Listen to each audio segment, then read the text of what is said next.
Infrastructure विकास पे लगातार सरकार का फोकस है और इसके लिए जो सबसे बड़ा पार्ट होता है वो होता है कमर्शियल व्हीकल्स का, जो कि इन सारे के लिए योगदान देता है।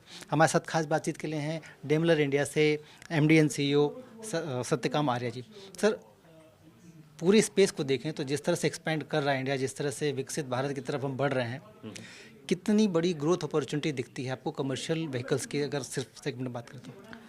I think commercial vehicle segment में बहुत ज़्यादा ग्रोथ अपॉर्चुनिटी है इंडिया में। जैसे जैसे इंफ्रास्ट्रक्चर में इन्वेस्टमेंट हो रही है, कंज्यूमर्स की कंजम्पशन बढ़ रही है, ग्रोथ कमर्शियल व्हीकल इंडस्ट्री में आएगी। हमने अपनी स्टडी जो की है उसके हिसाब से 2030 तक हम करीब 6 से 7% कंपाउंडेड ग्रोथ की आशा कर रहे हैं इंडस्ट्री में। अब एक्सपेंशन कर रहे हैं, अपॉर्चुनिटी दिख रही है, तो जाहिर सी बात है कि नई टेक्नोलॉजीज पर भी अडॉप्ट कर रहे होंगे। इलेक्ट्रिक व्हीकल्स को लेकर एक बड़ा बज़ है, सरकार का फोकस भी है, बाकी इंडस्ट्री भी इसमें आगे बढ़ रही है। कमर्शियल व्हीकल्स वाले स्पेस को अगर देखें तो वो किस तरह से ईवी के लिए प्लान कर रहा है, क्योंकि सरकार बैटरी स्वैपिंग और तमाम ऐसी चीज़ों को लेकर आगे बढ़ रही है। देखिए, खुशी की बात है कि सब लोग ईवी की बात कर रहे हैं, क्योंकि ये बज़ जो है ये बहुत ज़रूरी है। अगर हमें डीजल से दूर जाना है, अगर हमें डीकार्बनाइजेशन करना है, तो इलेक्ट्रिक एक बहुत अच्छी टेक्नोलॉजी है जो हमें अडॉप्ट करनी पड़ेगी। सो ये बस बहुत ज़रूरी है। लेकिन अगर हम कमर्शियल व्हीकल इंडस्ट्री की बात करें, सिर्फ इलेक्ट्रिक सोल्यूशन नहीं है। इलेक्ट्रिक एक अच्छा सोल्यूशन है, बट सिर्फ यही एक सोल्यूशन नहीं है। हमें इलेक्ट्रिक के साथ साथ हाइड्रोजन की भी तैयारी करनी पड़ेगी। अगर हम इलेक्ट्रिक की बात करें तो कमर्शियल व्हीकल में कुछ सेगमेंट्स हैं जिनके लिए इलेक्ट्रिक बहुत एक अच्छी टेक्नोलॉजी है। जैसे छोटे कमर्शियल व्हीकल हैं जो with in the city use होते हैं, दिन में 100 किलोमीटर 200 किलोमीटर की उनकी रनिंग होती है। बसेस हैं, बहुत अच्छी टेक्नोलॉजी है। अगर आप अप टू 400 या 500 किलोमीटर तक दिन में रन करते हैं, इलेक्ट्रिक बहुत अच्छी टेक्नोलॉजी है। इसीलिए आई थिंक हम बात कर रहे हैं डिफरेंट हाईवेज पे चार्जिंग इंफ्रास्ट्रक्चर लगाने की, चाहे वो बसेस यूज़ करें चाहे वो ट्रक्स यूज़ करें। आई think it's a good step. लेकिन अगर हम 500 किलोमीटर से ज़्यादा रनिंग की बात करते हैं दिन में, जो एक लॉन्ग हॉल ट्रक आज इंडिया में भी चलता है, then electric will not be okay. Then we need hydrogen as a fuel. And I think हमारे ट्रांसपोर्ट मिनिस्टर ने भी आज सुबह इस बारे में बात की। There are lot of companies जो इन्वेस्टमेंट कर रही हैं हाइड्रोजन प्रोडक्शन पे, ग्रीन हाइड्रोजन प्रोडक्शन पे। So I think it's great that we are talking about these things, so that in mid to long term हम इस कंट्री को decarbonisation पे ले जाएं। सर, पब्लिक ट्रांसपोर्ट को और विशेष तौर पे जो कमर्शियल एक्टिविटीज़ हैं उनके लिए सरकार अब हाईवेज़ को अलग से डिज़ाइन कर रही है। ईवी की तो बात हमने कर ली, एलएनजी हाईवेज़ सरकार प्लान कर रही है। इसके अलावा ऐसे मोड ऑफ ट्रांसपोर्ट, इवन जो पब्लिक पूरा ट्रांसपोर्ट है उसको शिफ्ट करना चाहती है हाई टेक या एडवांस मोबिलिटी में।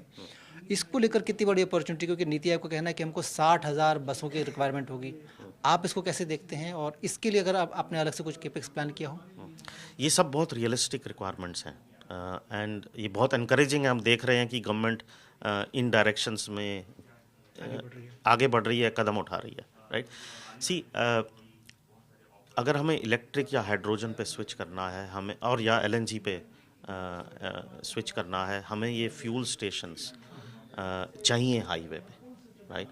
एंड अगर गवर्नमेंट इस डायरेक्शन में काम कर रही है, ये इंडस्ट्री के लिए बहुत अच्छी बात है। हमारा काम है प्रोडक्ट रेडी करना एट एन अफोर्डेबल कॉस्ट, जिस पे हम काम कर रहे हैं। इंफ्रास्ट्रक्चर कंपनीज का काम है कि वो हमें इकोसिस्टम क्रिएट करके दें, एंड गवर्नमेंट का काम है पॉलिसी की तरफ से सपोर्ट करें, चाहे वो इंफ्रास्ट्रक्चर कंपनीज हों चाहे वो OEMs हो। सो आई थिंक अगर ये तीन एजेंसीज एक साथ मिलकर काम करेंगे तो हम डेफिनेटली सस्टेनेबल मोबिलिटी पे स्विच कर सकते हैं। दो सवाल सर एक साथ मिक्स कर रहा हूँ। पहला तो ये कि फेस्टिव डिमांड किस तरह की आप देख रहे हैं, ज़्यादा डिमांड किस एरिया से आती है, रूरल या अर्बन? और दूसरा ये कि सेफ्टी लगातार एक कंसर्न है सरकार का भी, क्योंकि जिस तरह से हाईवेज बढ़ रहे हैं, स्पीड बढ़ रही है, गाड़ियाँ एडवांस हो रही हैं, थोड़ी एक्सीडेंट की संख्या भी बढ़ रही है। इसको लेकर किस तरह के फीचर्स हम ऐड कर रहे हैं अपनी गाड़ियों में? पहले आप डिमांड की बात की तो उसकी बात करते हैं। अभी तक इंडस्ट्री थोड़ी सी सॉफ्ट रही है इस साल। उसके कुछ रीज़न भी हैं। जैसे जो फर्स्ट क्वार्टर था जनवरी टू मार्च, उस समय डिमांड लास्ट ईयर से कम थी, क्योंकि लास्ट ईयर हम BS6 OBD2 की तैयारी कर रहे थे, तो बेस इफ़ेक्ट ज़्यादा था, उस समय डिमांड ज़्यादा थी, तो इस साल हमारी डिमांड करीब 10% कम थी पिछले साल से। Second quarter April to June election का क्वार्टर था, सो सबको उम्मीद थी कि इंडस्ट्री थोड़ी सॉफ्ट रहेगी। जुलाई एंड अगस्त में मानसून की वजह से डिमांड थोड़ी सबड्यूड रही है, एंड अभी सब आशा कर रहे हैं कि सितंबर से market will be back, and therefore overall we will end the year at a volume which is lower than last year but nevertheless in a high corridor. सो वो है डिमांड की बात। आई एक्सपेक्ट रूरल से demand better आएगी than the cities because of good monsoon. Coming to the second question, आपका second question किस बारे में था?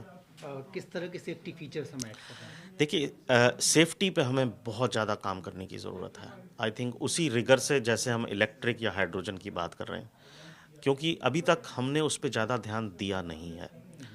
एंड मैं एक दो एग्जांपल लेता हूँ, आई थिंक जो हमें ज़रूर पिक करने चाहिए और उस पर काम करना चाहिए।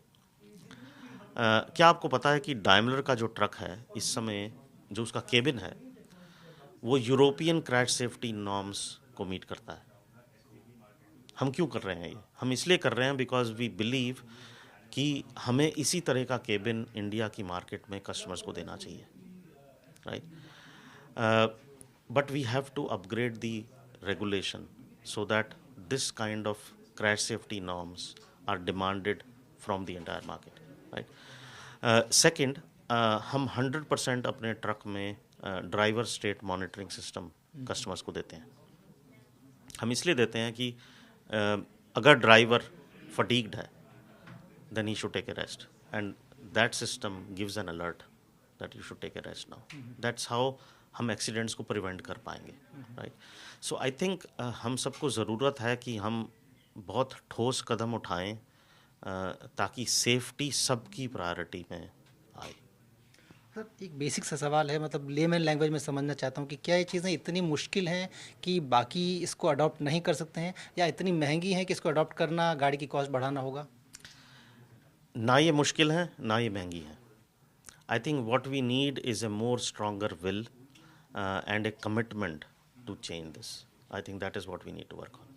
धन्यवाद सर, हमसे बात करने के लिए। बहुत बहुत शुभकामनाएं आपको। Thank you.